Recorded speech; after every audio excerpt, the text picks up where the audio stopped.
There's $20 billion sitting on the ocean floor right now. Gold, silver, emeralds, 600 skeletons. 5 countries are fighting over it, and the man who found it got nothing. On the evening of June 8, 1708, a Spanish galleon called the San José was 11 miles off the coast of Cartagena, Colombia. She was the flagship of Spain's treasure fleet. Gold, silver, emeralds, and Chinese porcelain, worth what today would be $20 billion.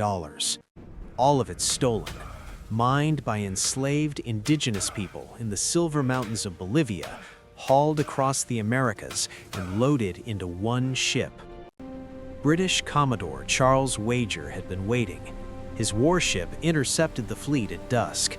The battle lasted less than 2 hours. A British cannonball hit the San José's powder magazine. The explosion was so violent that Wager wrote, "The heat of the blast came very hot upon us, and splinters of plank came aboard a fire." When the smoke cleared, the San José was gone. A floating city vanished in an instant. Of the 600 men aboard, 11 survived.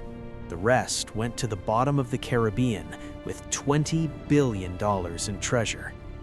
And there they stayed for 307 years. In 1984, a broke, obsessed Cuban-American archaeologist named Roger Dooley walked into the General Archive of the Indies in Seville, Spain. He wasn't looking for the San José. He was searching for a completely different shipwreck. The archive held 60 million documents dating back to Columbus. There was no index, no catalog, no shipwreck section. You could spend 20 years in there and never find what you were looking for. But halfway through a 6-inch thick ledger, Dooley found a packet of old letters stitched together like a booklet. Words jumped off the page: galleons, battle, English warships, gold, silver, His Majesty's treasure. Everybody drowned. The letters had been smuggled out of Cartagena in 1708, past a British blockade, to warn the King of Spain that his treasure was gone. Dooley had stumbled onto the biggest shipwreck in history, and he became obsessed. At the time, he was working for Fidel Castro's state-run treasure hunting operation in Cuba. Castro wanted Dooley to strip wrecks for gold and sell them.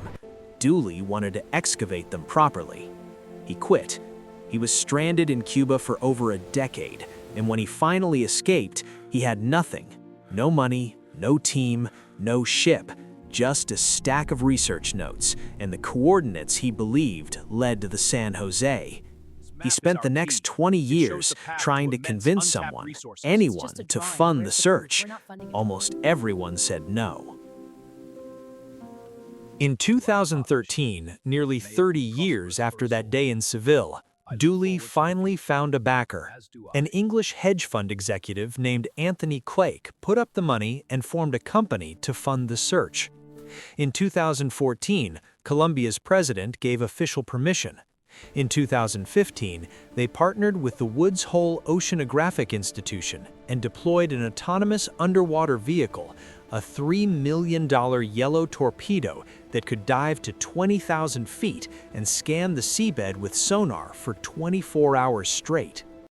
On Thanksgiving Day 2015, Dooley sat in his apartment in Cartagena, staring at a computer screen. His hands were trembling. He was reviewing footage from the robot's 17-hour scan of the Caribbean seabed. He saw a sword hilt sticking from the sand, then 3 bronze cannons in a bed of seashells. Each cannon had a small dolphin-shaped marking on the tail end, a signature unique to the craftsman who cast the San José's guns 300 years earlier. No other ship in history carried those markings.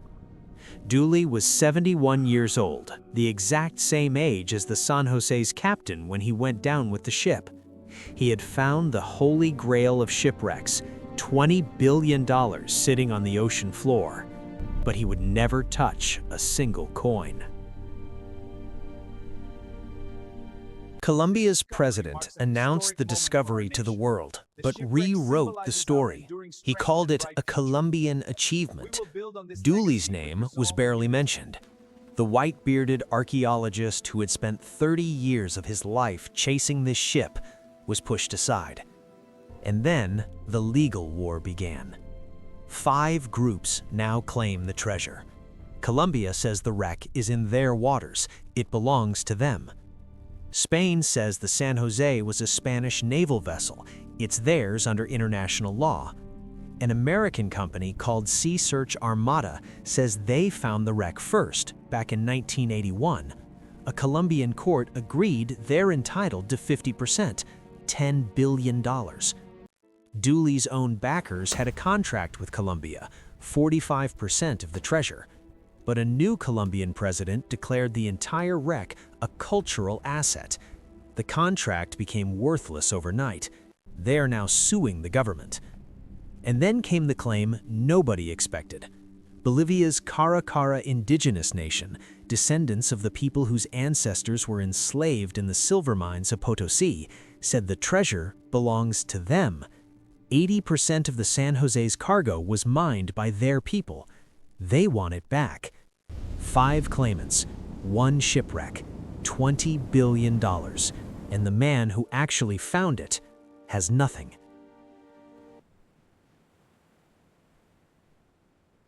In November 2025, Colombia finally pulled the first objects from the wreck: a cannon, 3 coins, a porcelain cup, 5 items from a ship carrying millions of them. The rest, the gold bars, the silver ingots, the emeralds, all of it is still sitting on the ocean floor, exactly where it landed 317 years ago. The International Court at The Hague is expected to rule on the competing claims. No one knows when. No one knows what happens next. Roger Dooley is 80 years old. He still lives in Miami. He's proposed that Colombia keep everything, just build a museum and reimburse the cost of finding the wreck. No one has agreed. He spent 30 years searching for the richest shipwreck in human history. He found it, and he may never see a single piece of it leave the ocean floor. $20 billion in gold and silver, 600 skeletons, 5 countries fighting, 1 man watching from the shore. And the San José, still waiting.